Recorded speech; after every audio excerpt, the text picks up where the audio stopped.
అధ్యక్ష ఈరోజు ఆ రైతులను ఆదుకోవాలన్న ఆలోచనతోని ప్రయత్నం అంతా చేసినాం అధ్యక్ష. అదేవిధంగా అధ్యక్ష గతంలో రైతు బంధు అన్నాడు, ఎన్నికలు వచ్చినప్పుడే మాత్రమే ఖాతాలలో పడేది. కానీ ఈసారి 2023 ఎన్నికల సందర్భంగా ఆనాటి ప్రభుత్వం ఔటర్ రింగ్ రోడ్డును అమ్మేసి కోకపేట్ల భూములను అమ్మేసి ఉన్నాయని ఊడ్చుకొని తీసుకొని పోయి రైతులకు రైతు బంధు పథకాన్ని అమలు చేయకుండా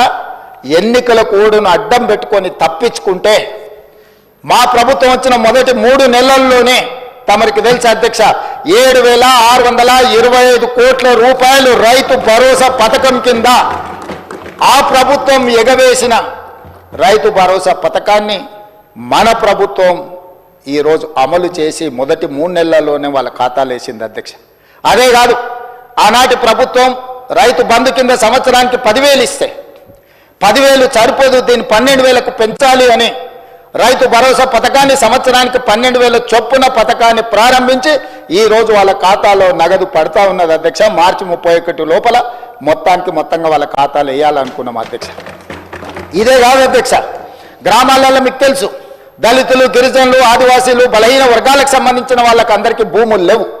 వాళ్ళ భూమి లేకపోవడం వల్ల రైతు భరోసా పథకంలో వాళ్లకు భరోసా ఇవ్వలేకపోవడం వల్ల ప్రభుత్వం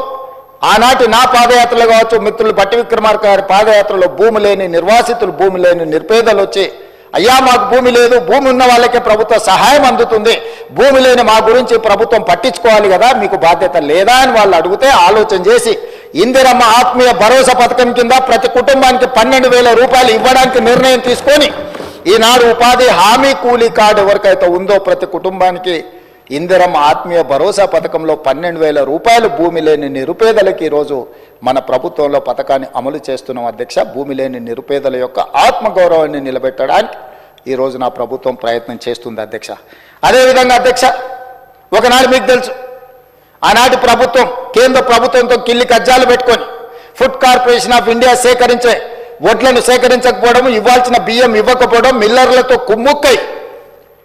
ఆనాటి సివిల్ సప్లైస్ మినిస్టర్ నుంచి ముఖ్యమంత్రి వరకు మిల్లర్ల ఒత్తిడికి లొంగి మిల్లర్లతో కుమ్ముక్కై ఆనాడు వడ్లు కొనకపోవడం, కేంద్రం కొంటలేదు కాబట్టి మేము కొనం, రాష్ట్ర ప్రభుత్వం వ్యాపార సంస్థ కాదు, మాకు నష్టాలు వచ్చినాయి, 100 కోట్ల రూపాయల నష్టాలను చూపించి వడ్లను కొనడమే ఆపేసి చివరికి ఆనాటి ముఖ్యమంత్రి గారు ఏమన్నారు అధ్యక్ష,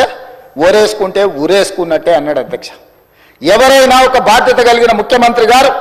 రైతుల కష్టం వచ్చినప్పుడు ఆదుకోవాలి, అండగా నిలబడాలి. ఒకవేళ రైతులు ఆత్మహత్యలు చేసుకుంటుంటే మీరు చేసుకోవద్దు, మేము అండగా నిలబెడతాం, అవసరమైతే కేంద్ర ప్రభుత్వంతో కొట్లాడతాం, మేము వడ్లను కొనుగోలు చేస్తామని చెప్పకుండా మీరు ఊరేసుకుంటే ఊరేసుకున్నట్టు ఆయన బరి తెగించి మాట్లాడితే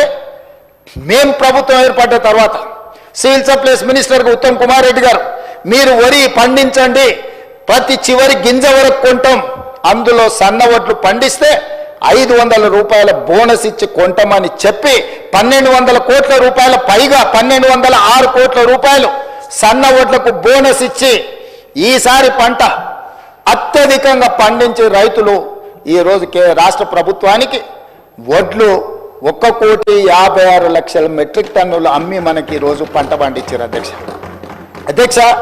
ఒక్క సంవత్సరంలో 260 లక్షల మెట్రిక్ టన్నులు సంవత్సరంలో వడ్లని దేశంలోనే అత్యధికంగా ఉత్పత్తి చేసిన రాష్ట్రంగా తెలంగాణ రాష్ట్రం మిగిలింది అధ్యక్ష. ఆనాడు ఎవరు కష్టపడి ఏ రైతు రాత్రి పగళ్ళు కష్టపడి పండించిన వడ్లను చూపించి ఏడ పండినా, అది సూర్యాపేటలో పండినా, అది నిజామాబాద్లో పండినా, అది కరీంనగర్లో పండినా, అది మెదక్లో పండినా ఈ కాళేశ్వరం నీళ్లతోనే ఈ పంట పండిందని ఆనాడు కాళేశ్వరం కథలుగా మనకు చెప్పిండ్రు అధ్యక్ష. కానీ కాళేశ్వరం కట్టడం కూలడం 3 ఏళ్లలో అయిపోయింది అధ్యక్ష, 1,00,000 కోట్లు ఆవిరి అయిపోయినాయి. ఆ తర్వాత కాళేశ్వరం కూలిన తర్వాత ఉత్తమ్ కుమార్ గారు సివిల్ సప్లైస్ మినిస్టర్గా బాధ్యతలు చేపట్టిన తర్వాత రైతులకు మేము ఒక భరోసా ఇచ్చి మీరు పండించిన వడ్లను చివరి గింజ వరకు మేము కొంటాం, మీరు సన్న వడ్లు పండిస్తే 500 రూపాయల బోనస్ ఇస్తామంటే 260 లక్షల మెట్రిక్ టన్నులు పండించి ఈరోజు రైతులకు ఇచ్చింది. కాళేశ్వరం లేకుండానే ఈ దేశంలో అత్యధికంగా ఒక్క సీజన్లో